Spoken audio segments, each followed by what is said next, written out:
Anxiety है क्या? मौजूद लम्हे में ना रहना, मुस्तकबिल के बारे में और माजी के बारे में सोचते रहना, माजी को बदलने का पछतावा कि ऐसा हो जाता वैसा हो जाता, पता नहीं मुस्तकबिल में मेरे बीवी बच्चों का क्या होगा.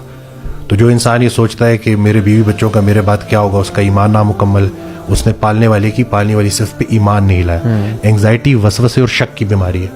आप हर चीज़ में नेगेटिविटी ढूंढोगे, आप हर चीज़ पे खुद पे शक करोगे, दूसरों पे शक करोगे, आप इतना आइसोलेटेड हो जाओगे, दिल की धड़कन इतनी तेजी से शूट करेगी, टैकीकार्डिया इतना ज़्यादा होगा कि आपको ऐसे लग रहा होगा जैसे आपका दिल बंद हो रहा है.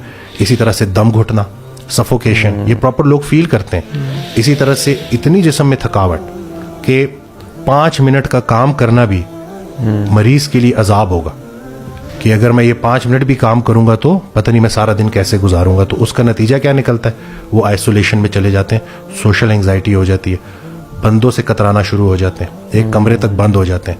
और फिर जब भी कोई फीलिंग आती है तो वो सर का दर्द भी तो हो सकता है, लेकिन एक एंग्जाइटी का पेशेंट क्या सोचेगा, कहीं मुझे ब्रेन ट्यूमर तो नहीं है, ठीक है, कहीं अगर पेशाब ज्यादा आ रहा है. एंग्जाइटी में ना जब फाइट एंड फ्लाइट ट्रिगर हुआ होता है तो पेशाब बहुत ज्यादा आता है, तो लोग समझ रहे होते हैं कहीं मुझे गुर्दों का कैंसर तो नहीं है, कहीं मेरे गुर्दे फेल तो नहीं हो रहे. तो इस सेल्फ टॉक भी बड़ा जरूरी है. हाँ, साइकोलॉजिस्ट से हेल्प लेना भी जरूरी है, लेकिन खुद से कि भाई मेरी मौत का एक दिन मुकर्रर है और मैं वक्त से पहले नहीं जान सकता, और अपने आप को यकीन दहानी कराना कि ए ईमान वालों मजीद ईमान लेके आओ. ईमान शक की वसवसे की नफी करता है. जितना जितना आपका ईमान पुख्ता होता जाएगा उतना उतना ये ख्यालात आपके जहन से निकलते जाएंगे. आप इनका बसेरा अपने दिमागों में करवा देते हैं कि अब अगर कोई नेगेटिव थॉट आई है तो उसको आपने इतनी दफ़ा रिपीट किया ना कि अब वो आपकी जान नहीं छोड़ रही. और इसी तरह से फिर पैनिक अटैक होता है, वो तो फिर इतना खतरनाक होता है कि उसमें आपको लिटरली ऐसे लग रहा होता है कि जैसे यही मोमेंट है और जो मौत का फरिश्ता है वो आ चुका है. और उससे जब वो लोग निकलते हैं तो पैनिक अटैक से भी ज्यादा खतरनाक fair of another panic attack है कि कहीं ये फिर ना. और आई थिंक उसकी वजह से अटैक्स होते भी, आई नो समवन जिनके साथ ये हुआ है, यू नो, एक पैनिक अटैक हो गया ना, अब वो उसकी जो पैनिक अटैक होने से पहले जो सिम्टम, जो फीलिंग्स आई थी ना, अब वो नॉर्मल सी फीलिंग्स थी, थोड़ा सा जैसे होता है ना सांस फूल जाना है, बिल्कुल इस तरह और सा होता है ना. लेकिन उसके बाद फिर अब वो जब भी वो कहते हैं कि जब भी वो थोड़ा सा भी वो सिनेरियो सिमिलर होता है ना, उनको लगता है पैनिक अटैक, और उसके बाद मल्टीपल अटैक्स हो गए जस्ट थिंकिंग कि मुझे पैनिक अटैक आने वाला है, and it resulted in actual panic attack. नहीं होता ये कि मैं खुद भी एंग्जाइटी के एक फेज से गुजरा हूँ.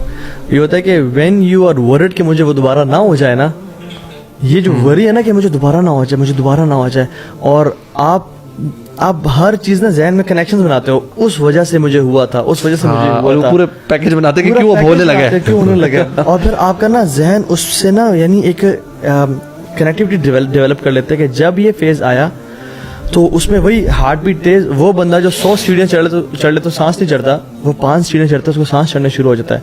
हार्ट बीट इतनी तेज कि हर टाइम 24/7 हार्ट बीट तेज है.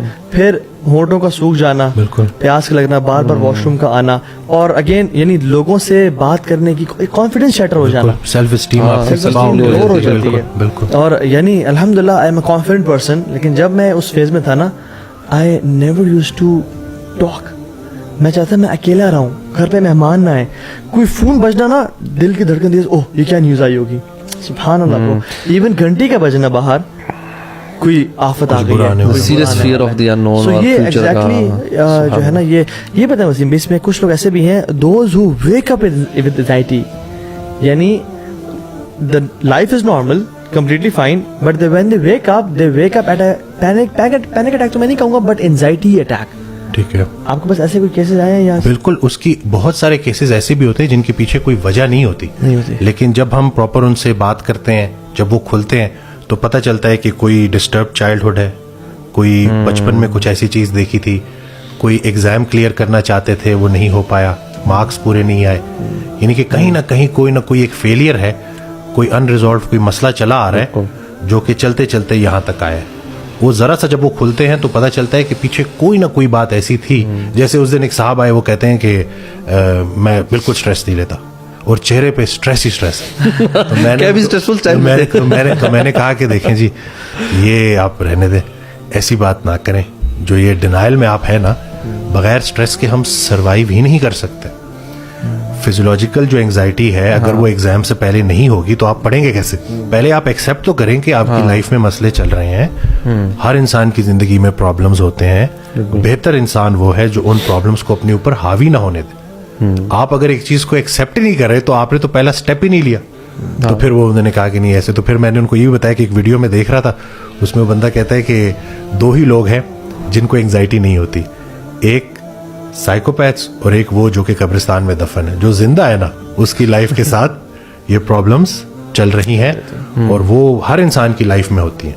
ऐसे पेशेंट से मैं भी मिला, वो कहते हैं मैं स्ट्रेस लेता नहीं हूँ, but sometimes I wake up in anxiety, panic attack हो रहा होता है मुझे और बड़ा लंबा चलता है सारा। तो उनको समझ नहीं आ रही थी कि उनका जैसे ही वो उठते हैं ना, कभी कभी, यानी दिस हैपेंस रेयरली, तो उनको वो अटैक क्यों आता है। जब हमने मज़ीद डिग इन किया और डीप डाउन गए तो फिर उनको मेमोरीज पुरानी याद आना शुरू हो गई, और फिर अल्टीमेटली वो कहते हैं कि हाँ, मैं जब अराउंड 7th 8th क्लास में था, मैं एक रात को उठा और मैं बड़ा डर गया था, बिकॉज मैं अकेला सो रहा था कमरे में। यूजुअली मेरे सिबलिंग्स साथ सोते थे, और मैं डर गया। और डरने के बाद ना, सिंस मैं इतना एक डिसओरिएंटेड उठा, ना मुझे मेरा नाइट सूट मिल रहा था, ना मुझे कोई घर में नज़र आ रहा था, और डोर लॉक था पेरेंट्स का। तो कहते हैं मैं इतनी टेंशन में था, तो उस टेंशन में ही ना मैं फिर सो गया, और मुझे ना वो कुछ दिन तक टेंशन रही। अच्छा, वो ट्रिगर किया तो पता चला कि कोई ऐसा ख्वाब या कोई ऐसा स्ट्रेस उनको मिले ना जो वो सेम फीलिंग्स ट्रिगर कर दे, then he wakes up in stress and anxiety. तो उसका ये डेफिनेटली ब्रीदिंग टेक्निक्स बड़ी हेल्प करती हैं। बिल्कुल, डीप ब्रीदिंग। बिल्कुल, ये जो मैंने कहा ना, रेस्ट एंड डाइजेस्ट, ये वेगस नर्व के कंट्रोल में है। तो एक चीज, वैसे तो उसमें काफी सारे टेक्निक्स हैं। कुछ लोग कहते हैं कि ठंडा पानी भी चेहरे के ऊपर जोर से मारे, उससे भी रिलीफ हो जाता है।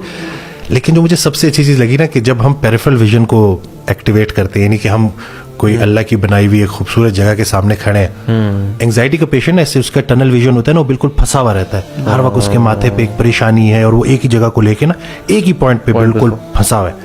पेरिफेरल विजन जब आप एक्टिवेट करते हैं, जब आप पूरी अल्लाह की कोई खूबसूरत, कोई मरी चले गए, कोई ग्रीनरी है, उसको आपने खुली नजर से देखा और आपने ना बाहर की तरफ देखा, तो वेगस नर्व एक्टिवेट होती है, और vagus nerve rest and digest को एक्टिवेट करती है।